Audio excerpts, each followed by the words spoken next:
진의 목소리에 웃음이 섞여 있었다. 정말 소름 끼치는 이야기입니다. 한 어머니가 늦둥이 아들을 위해 전 재산을 털어 아파트를 사줬는데 알고 보니 명의가 며느리 단독으로 되어 있었어요. 더 충격적인 건 며느리가 이 집은 제 이름이에요 라며 아들을 쫓아내버린 것. 그런데 여기서 끝이 아닙니다. 진짜 충격은 마지막에 기다리고 있어요. 과연 누가 진짜 배신자일까요? 며느리, 아들, 아니면 끝까지 들어보시면 정말 깜짝 놀라실 거예요. 그럼 이야기 시작하겠습니다. 나는 26세 결혼해서 10년을 기다렸다. 아이가 오지 않았다. 병원을 전전했고 온갖 치료를 받았지만 소용없었다. 남편과 나는 체념하고 살았다. 그런데 36세 기적이 일어났다. 축하드려요. 임신이세요. 의사의 말에 귀를 의심했다. 이 나이에 진우가 태어났을 때 온 가족이 울었다. 10년을 기다린 아이였다. 우리 진우 최고야. 남편은 매일 아이를 보며 웃었다. 나도 행복했다. 늦둥이라 더욱 소중했다. 진우에게는 부족함이 없도록 키웠다.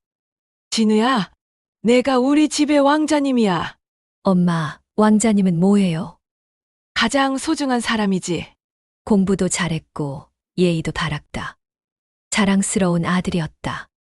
대학을 졸업하고 좋은 회사에 취직했다. 연봉도 괜찮았다. 엄마! 나 이번에 승진했어. 정말?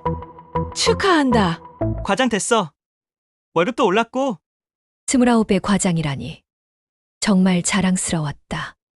남편은 일찍 갔지만 진우가 있어서 외롭지 않았다. 엄마! 나 결혼하고 싶어. 누구?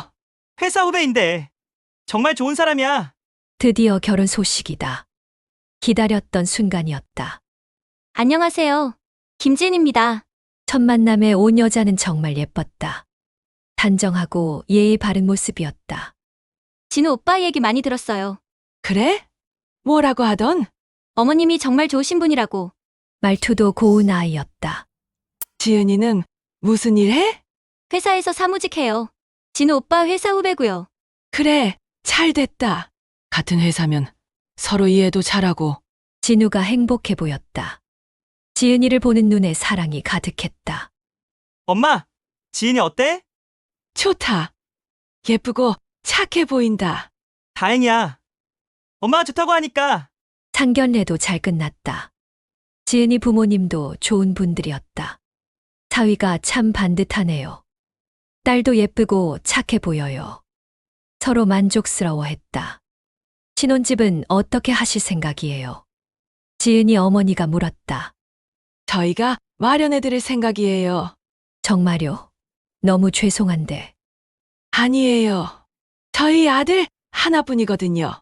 남편이 남긴 보험금과 내가 모은 돈을 합치면 아파트 한 채는 살 수 있었다. 강남 쪽으로 알아보고 있어요. 강남이요. 너무 비싸지 않을까요? 괜찮아요. 우리 진우를 위해서라면. 부동산을 여러 곳 다녔다. 강남은 정말 비쌌다. 이 정도면 4억 정도 하시겠어요? 사업. 큰 돈이었지만 아들을 위해서라면 할 수 있었다. 대출도 2억까지는 가능하세요. 그럼 2억은 현금으로 내야 하는 거네요. 정확히 내가 가진 돈이었다. 계약날 법무사 사무소에 갔다. 계약자 성함이 어떻게 되시죠? 김진우입니다. 아, 잠깐요. 신부분 성함도 필요해요. 왜요? 요즘 젊은 분들은 공동명의로 많이 하세요. 지은이가 말했다. 어머님, 공동명의가 세금상 유리하다고 해요. 법무사도 고개를 끄덕였다. 맞습니다. 부부 공동명이면 양도세도 줄일 수 있고. 잘 모르는 일이라 그냥 따랐다. 그럼 그렇게 해주세요. 계약서에 사인했다. 2억 원짜리 수표도 건넸다. 결혼식도 성대하게 치렀다. 하객들이 부러워했다. 아들 정말 잘 키우셨네요. 며느리도 예쁘고 복 받으실 거예요. 정말 행복했다. 신혼집도 예뻤다. 새 아파트라 깨끗하고 밝았다. 어머님, 정말 감사해요. 지은이가 눈물을 글썽였다. 뭘? 당연한 거지. 평생 잘 살게요. 진우 오빠랑. 진우도 고마워했다. 엄마, 정말 고마워. 평생 은혜 잊지 않을게. 이 말이면 충분했다. 결혼 후 한 달이 지나자 연락이 뜸해졌다. 전에는 주 2회 3번 전화하던 진우가 주 1번으로 줄었다. 요즘 바빠? 네, 회사 일이 좀 많아져서. 몸은 괜찮고? 네, 걱정 마세요. 통화는 늘 짧았다. 2달 후에는 한 달에 1번 정도만 연락이 왔다. 진우야, 엄마야, 잘 지내? 아, 엄마. 네, 잘 지내요. 지은이는 어때? 잘 지내죠? 뭐, 목소리에 활기가 없었다. 무슨 일 있어? 아니에요. 그냥 피곤해서. 뭔가 이상했지만 신혼이니까 그럴 수 있다고 생각했다. 결혼 3개월 후 우연히 지은이를 봤다. 시장에서 장을 보고 나오는데 지은이가 다른 남자와 걷고 있었다. 진우는 회사에 있을 텐데 가까이 가보니 확실했다. 지은이가 맞았다. 그 남자는 40대 정도로 보였다. 잘 차려입었고 비싼 차를 타고 있었다. 두 사람이 친밀해 보였다. 지은이가 그 남자의 팔을 잡고 있었다. 뭔가 이상하다. 집에 와서 전화했다. 진우야, 지금 어디 있어? 회사에 있어요. 왜요? 지은이는? 집에 있을 거예요. 왜 그래요? 아니야.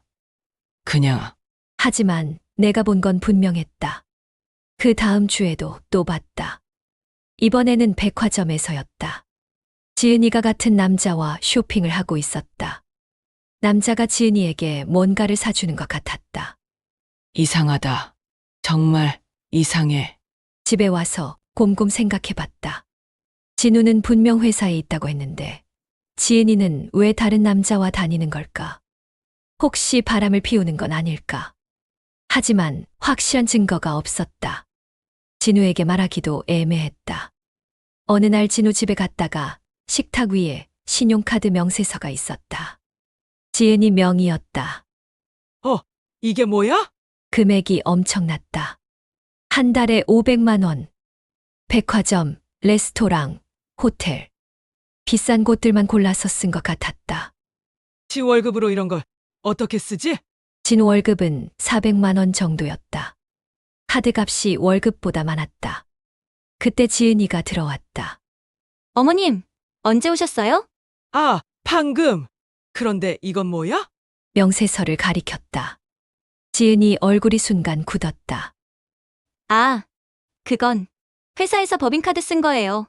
법, 인카드. 네, 업무상 쓰게 되는 경우가 있어서. 그럴듯한 설명이었지만 뭔가 이상했다. 그날 밤 잠이 안 와서 서류를 정리하고 있었다. 아파트 계약서도 다시 봤다. 그런데 등기부등본은 어디 있지? 찾아봤지만 없었다. 법무사가 줬을 텐데. 다음 날 등기소에 가서 등기부등본을 발급받았다. 집에 와서 보는데 뭐야 이게? 소유자란에 적힌 이름은 김지은이었다. 공동명의가 아니었다. 지은이 단독명의였다. 이럴 수가. 손이 떨렸다. 2억을 내가 냈는데 집 주인은 지은이었다. 급하게 법무사에게 전화했다. 여보세요. 저 지난번에 아파트 계약한 사람인데요. 아, 네. 무슨 일이세요? 명의가 잘못됐는데요. 공동명의라고 했는데 단독명의로 되어 있어요. 잠깐만요. 확인해 보겠습니다. 잠시 후. 아, 그때 신부분께서 단독 명의로 해달라고 하셨어요. 뭐라고요?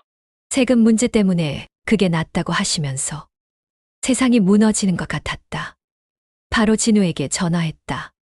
진우야, 지금 당장 와봐. 왜요? 무슨 일이에요? 와서 얘기해. 1시간 후 진우가 왔다. 지은이도 함께였다. 엄마, 무슨 일이에요? 등기부등본을 내밀었다. 이게 뭐야? 진우가 보더니 얼굴이 하얗게 변했다. 이게 왜 이렇게? 지은이를 쳐다봤다. 진아, 이게 뭐야? 공동명의라고 했잖아. 지은이가 대답했다. 목소리가 차가웠다. 세금 때문에 그렇게 한 거예요. 세금. 단독명의가 양도세가 적게 나와요. 그런 건 나한테 미리 말했어야지. 말씀드렸잖아요. 세금상 유리하다고. 공동명의가 유리하다고 했지. 단독명의라고는 안 했잖아. 두 사람이 다투기 시작했다. 나는 그걸 지켜보며 뭔가 이상하다는 생각이 들었다. 그런데 너희들 혼인신고는 언제 했어? 갑자기 든 생각이었다. 두 사람이 갑자기 조용해졌다. 혼인신고 말이야. 아, 그게 진우가 머뭇거렸다. 왜 대답을 못해? 아직 안 했어요. 뭐라고? 결혼한 지 3개월이 됐는데 아직 혼인신고를 안 했다고? 왜? 세금 문제 때문에 좀 늦추고 있어요. 또 세금이다. 무슨 세금? 지은이가 대답했다. 시혼진명의 때문에 복잡해서. 혼인신고를 하면 오히려 세금이 더 나올 수 있다고 해서. 점점 이상해졌다. 그날 밤 혼자 생각해봤다. 아파트 명의가 지은이 단독. 혼인신고를 아직 안 함. 지은이가 다른 남자와 다니는 걸 못 껴. 월급보다 많은 카드 사용해. 뭔가 큰 그림이 있는 것 같았다. 다음 날 세무사에게 물어봤다. 신혼집을 단독 명의로 하는 게 세금상 유리한가요? 아니요. 오히려 공동명의가 유리해요. 금 혼인 신고를 늦추는 게 세금상 유리한가요? 그것도 아니에요. 오히려 빨리 하는 게 좋죠. 모든 게 거짓말이었다. 일주일 후 진우 집에 갔다. 지은이 혼자 있었다. 어머님, 어서 오세요. 예전처럼 밝게 웃었지만 뭔가 달랐다. 진우는? 회사 출장 가셨어요. 그래. 거실에 앉았는데 지은이가 차를 가져왔다. 어머님, 제가 할 말이 있어요. 뭔데? 솔직히 말씀드릴게요. 목소리 톤이 완전히 바뀌었다. 차갑고 계산적이었다. 이 집은 제 이름이에요. 어머님이 사주신 건 맞지만 법적으로는 제 거예요. 뭐라고? 그리고 저는 진우 오빠와 헤어질 생각이에요. 갑작스러운 폭탄 선언이었다. 왜? 왜 갑자기? 맞지 않아요. 성격도, 생활 패턴도. 그렇다고 해서 그런데 이 집은 제가 가져갈 거예요. 뭐라고? 법적으로 제 소유니까요. 이 순간 지은이의 진짜 모습을 봤다. 너 처음부터 그럴 생각이었구나? 처음부터는 아니에요. 하지만 지금은 그렇게 결심했어요. 4억짜리 집을 그냥 가져가겠다고? 어머님이 주신 거잖아요. 제 이름으로.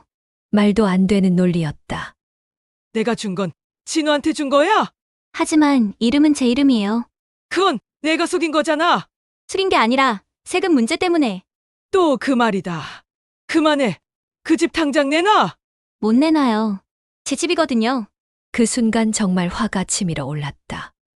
너 같은 년이 어머님, 말씀 조심하세요.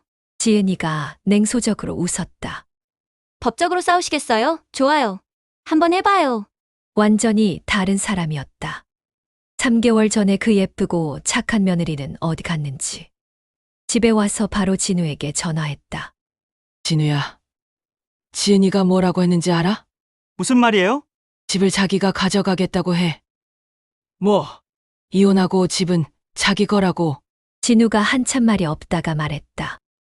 엄마, 사실 얘기할 게 있어. 뭔데? 나도 그게 맞는 것 같아. 뭐라고? 진명이가 지은이 거니까 법적으로는. 믿을 수 없었다. 내 아들이 이런 말을 하다니. 너 지금 뭔 소리 하는 거야? 엄마, 미안해. 하지만 어쩔 수 없어. 어쩔 수 없다고? 나도 모르게 된 일이야. 뭔가 더 큰 비밀이 있는 것 같았다.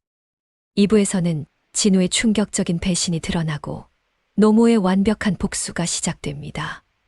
현재까지의 상황. 4억짜리 아파트를 며느리 단독 명의로 되어 있음. 며느리가 이혼 선언하며 집을 가져가겠다고 함. 혼인신고도 아직 안 한 상태. 아들마저 며느리 편을 드는 상황. 뭔가 더 큰 음모가 숨어 있음을 암시. 과연 무슨 일이 벌어지고 있는 걸까요? 2부에서는 정말 상상도 못한 진실들이 드러납니다. 아들의 진짜 정체, 그리고 노모의 완벽한 복수까지. 정말 소름 끼치는 반전이 기다리고 있어요.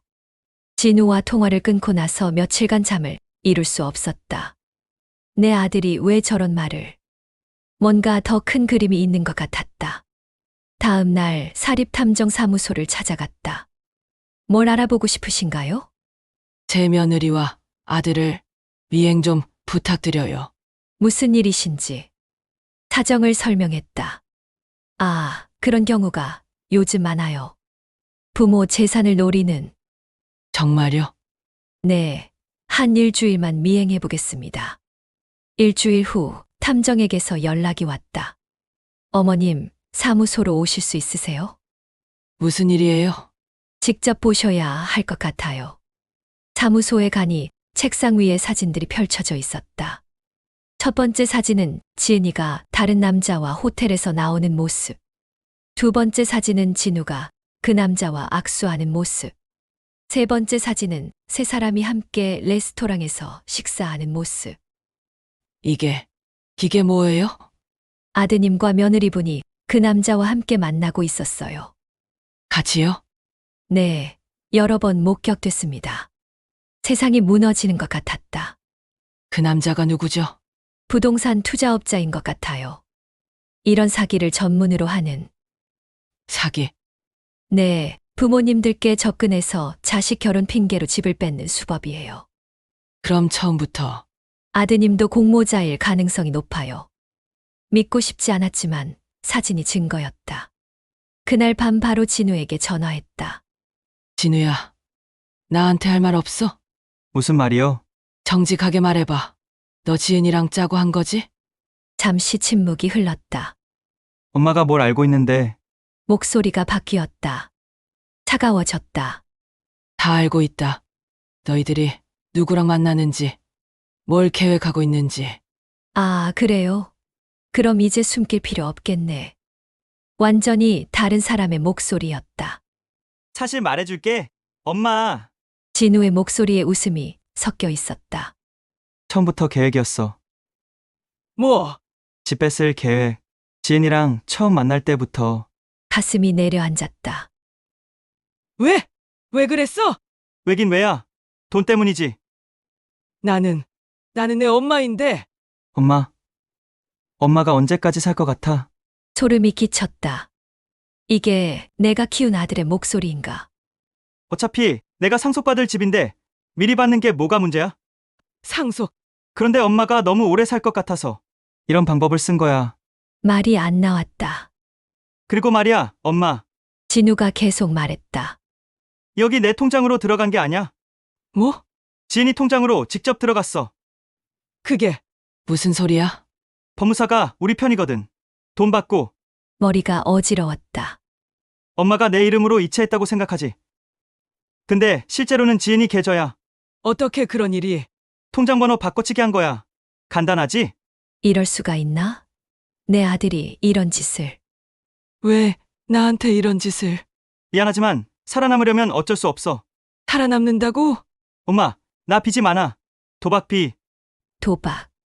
3억이야. 3억. 안 갚으면 죽어. 도박을. 3년 전부터 했어.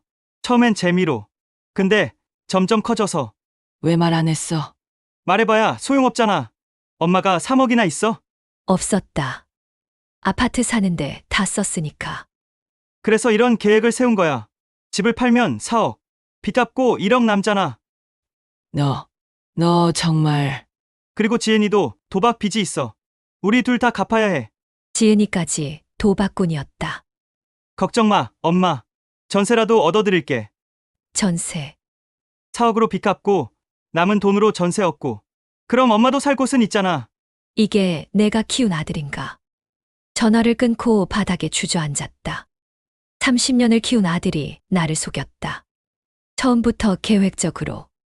2억을 들여 사준 집도 결국 도박 빚 갚는 데 쓰인다는 것. 이제 어떻게 하지? 법적으로 싸워봐도 이길 수 없을 것 같았다. 명의는 지은이 거고 돈도 지은이 계좌로 들어갔으니 그날 밤 정말 죽고 싶었다. 하지만 잠깐 진짜 방법이 없을까? 다음 날 변호사를 만났다. 유명한 변호사였다. 이런 경우에 방법이 있나요? 사정을 자세히 설명했다. 변호사가 고개를 끄덕였다. 충분히 승산 있습니다. 정말요? 첫째, 사기죄로 고발 가능해요. 사기죄. 결혼을 빌미로 재산을 편취했으니까요. 그리고요? 둘째, 증여계약 취소도 가능해요. 증여계약 취소. 증여자가 피증여자의 배신으로 생명을 위험에 빠뜨렸을 때는 증여를 취소할 수 있어요. 희망이 보이기 시작했다. 그런데 중요한 게 있어요. 변호사가 말했다. 혼인신고를 안 했죠. 네. 그럼 지은이 씨는 법적으로 며느리가 아니에요. 어떤 의미죠? 상속권이 없다는 뜻이에요. 그리고 배우자 세금 혜택도 못 받고요. 그리고 더 중요한 사실을 알려줬다. 아드님이 도박 빚이 있다면서요? 네. 그럼 이 거래 자체가 채권자 사행위에 해당할 수도 있어요. 사행위. 채무자가 재산을 숨기려고 가족한테 넘기는 행위요. 무효예요. 점점 희망이 커졌다. 변호사의 조언에 따라 증거를 모으기 시작했다. 첫째, 은행거래 내역 내 계좌에서 나간 2억의 경로. 둘째, 탐정이 찍은 사진들, 진우와 지은이의 공모 증거. 셋째, 도박 사이트 거래, 내역 진우의 도박 빚 증명. 넷째, 법무사와의 녹음, 그들이 짜고 친 증거. 하나씩 모으는데 한 달이 걸렸다. 그동안 진우와 지은이는 아무것도 모르고 있었다. 제일 중요한 건 법무사를 자백시키는 것이었다. 변호사와 함께 법무사 사무소에 갔다. 안녕하세요. 지난번에 아파트 계약 도와주신. 아, 네. 무슨 일이세요? 솔직히 말씀해 주세요. 계좌번호 바꿔치기 한 거 맞죠? 법무사 얼굴이 하얗게 변했다. 이미 다 알고 있어요. 은행에서 확인했거든요. 거짓말이었지만 통했다. 죄송합니다. 그 사람들이 돈을 줘서. 얼마나 받았어요? 500만 원. 자백을 받아냈다. 당연히 녹음도 했다. 모든 준비가 끝나자 1차 공격을 시작했다. 사기죄 고발장을 검찰에 제출했다. 피고발인 김진우, 김지은, 이모 법무사. 혐의 사기, 공모, 업무방해 등. 동시에 민사소송도 제기했다. 증여계약 취소 및 손해배상 청구. 일주일 후 진우에게서 전화가 왔다. 엄마, 이게 뭐야? 뭔데? 경찰서에서 출두하라고 하는데? 모르겠네. 엄마가 신고한 거야? 그럴 리가. 하지만 목소리에 웃음이 섞여 있었다. 진우와 지은이가 집으로 찾아왔다. 어머님, 이 일 취소해주세요. 지은이가 무릎을 꿇으며 빌었다. 저희가 잘못했어요. 집 돌려드릴게요. 아. 이제 와서. 진우도 말했다. 엄마, 미안해. 내가 정말 잘못했어. 잘못했다고? 처음부터 다시 시작하자. 죄로 살게. 하지만 늦었다. 너희들 감옥 가야 할 것 같은데. 사기죄 10년이야. 공모까지 하면 더 늘어나고. 두 사람 얼굴이 하얗게 변했다. 그런데 더 큰 카드가 있었다. 변호사가 알려준 방법이었다. 세무서에 신고하세요. 세무서요? 증여세 포탈 의혹으로. 아, 그 방법이 있었다. 4억짜리 집을 며느리 명의로 사줬는데 증여세를 안 냈다. 게다가 혼인신고도 안 해서 배우자 공제도 못 받는다. 세무서에 신고했다. 일주일 후 지은이에게 세금 폭탄이 떨어졌다. 증여세 8천만 원. 지은이에게서 울면서 전화가 왔다. 어머님, 제발 도와주세요. 뭘 도와달라고? 세금을 어떻게 내요? 그걸 왜 내가? 8천만 원이요. 저한테 그런 돈 어디 있어요? 그럼 집을 팔든지. 집을 팔면 저희 갈 곳이 없는데. 그건 니네 문제고. 진우에게서도 전화가 왔다. 엄마, 제발 선처해줘. 선처? 경찰서에 계속 불러. 회사에서 잘릴 것 같아. 잘렸으면 좋겠네. 엄마, 저 같은 놈이 내 아들이라는 게 부끄럽다. 2달 후 법정에 섰다. 검사가 기소장을 읽었다. 피고인들은 공모하여 피해자를 기망하고 판사가 물었다. 피고인들, 혐의를 인정합니까? 진우와 지은이가 고개를 숙였다. 죄송합니다. 처음엔 그럴 생각이 아니었는데 변명이었다. 내 변호사가 일어났다. 증거를 제출하겠습니다.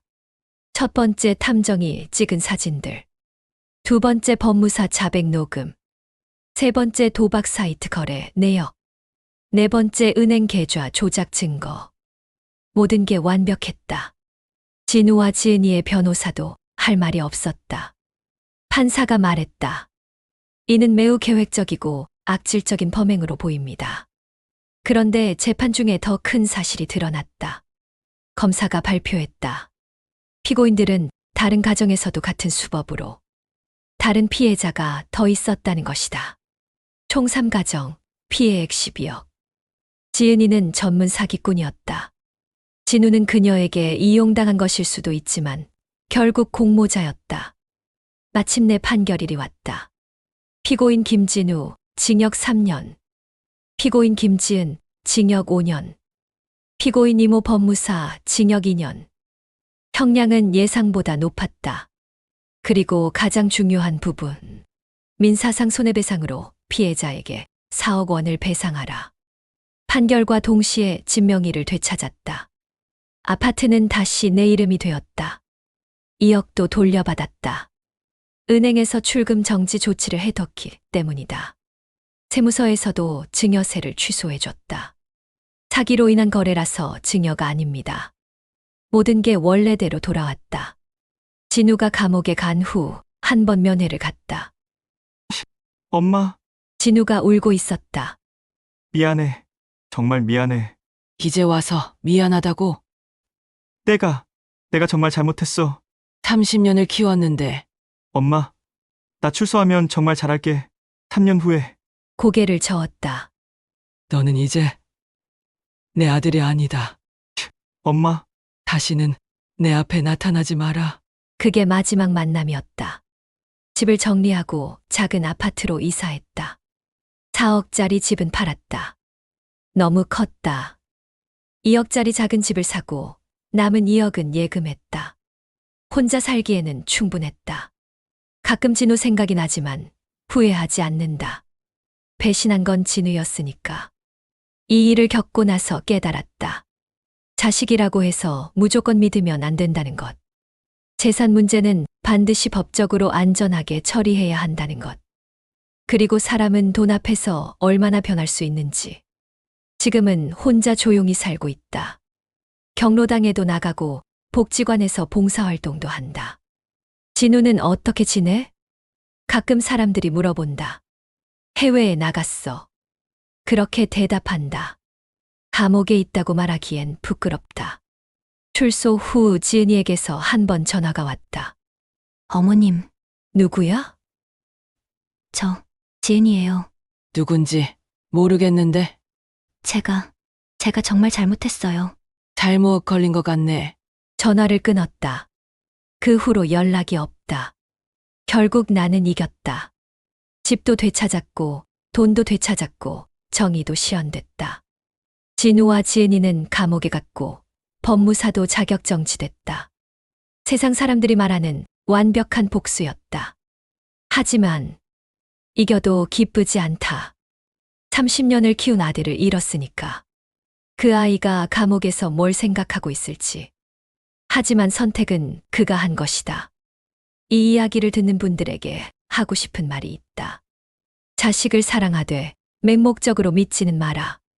재산 문제는 반드시 법적 안전장치를 마련하라. 그리고 무엇보다 자신을 지킬 줄 알아야 한다. 나는 70살에 변호사 사무실을 찾아가서 싸웠다. 늦지 않았다. 포기하지 마라. 진우가 출소했다는 소식을 들었다. 하지만 만나지 않았다. 만날 생각도 없다. 그 대신 작은 편지 하나를 보냈다. 내 인생은 내가 책임져라. 다시는 연락하지 마라. 그게 내 마지막 말이었다. 지금 나는 행복하다. 혼자여도 행복하다. 배신당했지만 이겨냈으니까. 복수는 완벽했으니까. 여러분, 어떠셨나요? 정말 소름 끼치는 이야기였죠. 30년을 키운 아들이 처음부터 엄마를 속일 계획이었다니. 하지만 결국 노모가 완벽하게 복수를 성공했어요. 법적으로, 사회적으로, 완전히. 이 이야기가 주는 교훈은 분명해요. 가족이라도 재산 문제는 법적으로 안전하게. 너무 맹목적인 사랑은 독이 될 수 있다. 나이가 들어도 포기하지 말고 끝까지 싸워라. 잃은 살에도 변호사 찾아가서 완벽하게 이긴 이 어머님 정말 대단하지 않나요? 오늘 이야기가 재미있으셨다면 좋아요와 구독 꼭 눌러주세요. 댓글로도 여러분 생각을 들려주시고요. 다음에도 더 충격적이고 흥미진진한 이야기로 찾아뵐게요. 끝까지 들어주셔서 감사합니다.